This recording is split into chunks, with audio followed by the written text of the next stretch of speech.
les premières courgettes de l'année. Comme Thierry et Sandrine, Magnifique. 17 millions de jardiniers aiment travailler la terre. Forcément, on se pose une question quand on jardine. Est-ce qu'on peut nourrir sa famille grâce à son potager? Eh bien oui, mais par contre, il faut un peu d'organisation. Premièrement, la surface. Pour une famille de 4 personnes, il faut à peu près 150 mètres carrés, plus une serre. Ensuite, le terrain est divisé. On fait des petits carrés, et puis comme il faut penser aux bonnes associations et à la rotation des cultures, ça permet de tout déplacer et de jamais mettre les mêmes légumes au même endroit. Par exemple, chez nous, on fait le coin des haricots, les coins des pommes de terre, le coin des carottes et des radis, on fait le coin des courges et puis le coin des choux. Une fois les légumes choisis, il faut décider des quantités dont la famille a besoin. Et pour ça,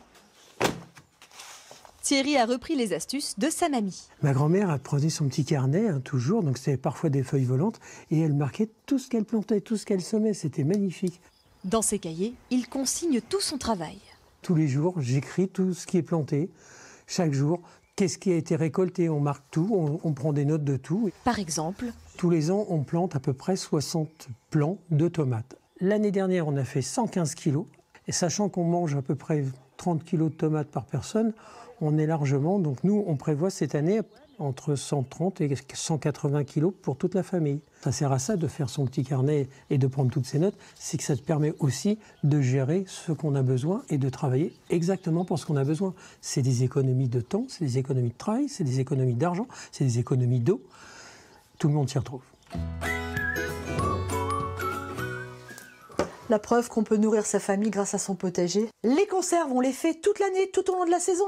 On récolte, on mange frais, mais on conserve. Cet automne, Sandrine s'appliquait déjà à mettre ses haricots en bocaux.